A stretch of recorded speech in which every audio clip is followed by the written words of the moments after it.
Pretty cool. It's MrTruck. 6.4 liter Hemi V8. This is the big puppy. I noticed looking at the torque curve, what's really impressive about it is that the torque curve starts so much lower than what it is on the 5.7 Hemi. So a true truck engine here. Yeah, this is certainly designed right up front as a true truck engine. It meets all of our, truck durability schedules that we put our trucks to. So it's right up front, designed as a truck engine. And you're right, the torque curve on this is incredible. The 5.7, impressive engine. It's been a good engine for us.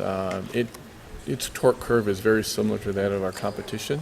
So when you look at that torque curve versus this 6.4 liter torque curve, yeah, that 6.4, the torque comes in a good 800 to 1,000 RPM sooner than it did on the 5.7, and it peaks way over like 30 pounds more than the 5.7 as well. So great low end torque. That torque not only helps you with towing and and hauling and stuff, but it also lets us use our multi-displacement injection system. So you can go from 8 cylinders to 4-cylinder mode, when the conditions are right, when you're traveling steady state down the highway. You'll go from 8 to 4, saving you on fuel and stuff. So it's a great feature and does two things for us. Well, that's good. I was glad to see that. For our commercial viewers and the farmers and the ranchers, having a gas engine option is nice when you got diesel engine costs you $8,000 or whatever it is, and you got diesel fuel costs you 80 cents more a gallon. A lot of people are opting for a gas engine now, so that sounds really interesting. And then that fuel deactivation, if you have like 5,500, would it actually kick in? Would you ever get to a low enough load that it would work? On the 4,500 and 5,500, that's pretty big frontal area, especially when you put a service body or a flatbed with a rack on the back.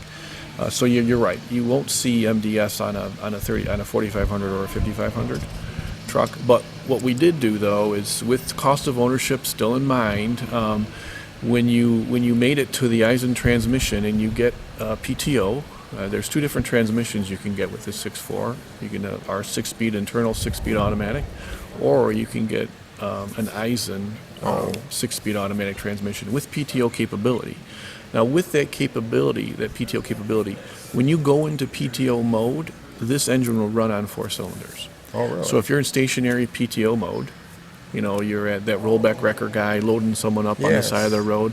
If you're on the side of the road and you got the PTO running, you're in 4-cylinder mode. So, we leveraged our technology and applied it to an area where it gives the customer that cost of ownership benefit. Well, that makes a lot of sense. If you can use that PTO, whether it's using it on hydraulics or whatever you're doing, and running down 4 cylinders, that's a good idea. Yeah, I like that. Got something here for the Farm Journal. I'm interviewing Greg Corey, and your job is what with RAM? Powertrain integration. Oh, good. The question I have is, and like a lot of farmers ask me, when you get in these trucks and you go through all these different classes, into the 7s and the 6s and the 5s and the 4s, you get into a 1-ton, class 3, and 3/4 ton. They have the most horsepower and torque. And then you go and you get into the 2 tons, you get to class 7, 6-7, and then all of a sudden you lose your horsepower, you lose your torque. And that's the question. I always thought is because those bigger trucks were made to be loaded most of the time and use like an engine longevity kind of thing. So if you didn't have them at their maximum capacity all the time, they lasted longer. And that's kind of what we were told, back in the 70s, 80s, and all. And now I guess it has more to do with like emissions. Yeah, that's correct. Yes. Okay, can you explain how that works? Sure. So there's really 2 different emission certification cycles that we have. If you're under 14,000 pound GVWR, gross vehicle weight rating, then you can do what we call a chassis dyno cert. So that's literally where the truck is bolted to a chassis dyno and you actually run an emission cycle, the federal test standard, and then you measure the emissions level. If you're above 14,000 pounds, then you have to run what's called an engine dyno cert. And that comes back from the days when the manufacturers of the diesel engines didn't exactly know what transmission they would have, what vehicle it would go into. There was no way to predict what the loads would be on the vehicle, so they had to run a cycle that is basically a bunch of speed and load points and then measure the emissions along the way. So that's the difference in the two fundamental emissions measurement systems. Oh, so it is an EPA certification deal. Of course, on a cabin chassis, you would have all these different loads. You would have all these different sizes of beds, you know. Exactly. And, you know, the farm bed, we used to have 16 foots, you know, 18 foots and all that. And that's good, because, you know, we always wonder, why don't we have all that extra power? Because we want to go just as fast with, you know, a 5500 as anything else. But and a lot of people will soup them up to get to that point, but I guess that has nothing to do with you guys. So you get your certification done, and then it's all done. Yes, exactly. So again, and that duty cycle of the emission cycle determines the maximum amount of power that you can actually make, and that's the difference between the two rating systems, the two different applications. Well, now we know why there's a difference in horsepower and torque between the classes. Exactly. Thanks a lot. Kent Sundling here with MrTruck.com. I'm reporting for the Farm Journal. This is the Ram 2500 for 2014. We're going to pull a 9,000-pound trailer. 2500 with a new rear coil spring, pulling about 9,000 pounds, almost 9,000 pounds of trailer. So this will be interesting. See what kind of ride we get here.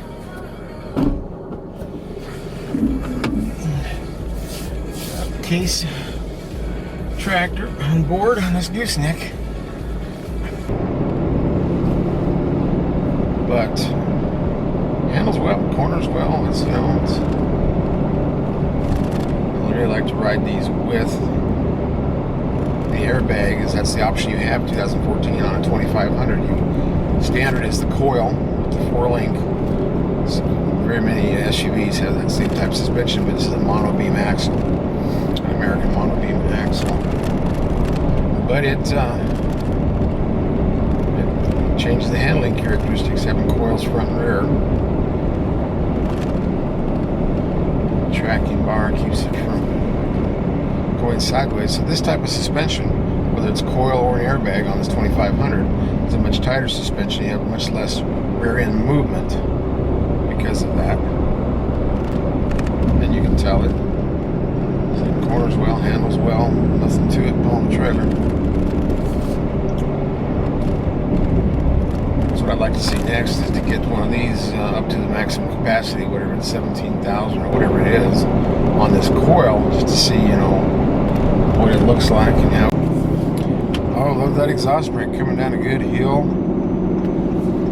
Better than smart brake, and it is nice. It certainly is handling down grade very well.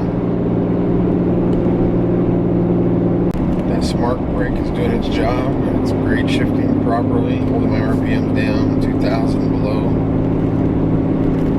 Very controllable with this trailer, which is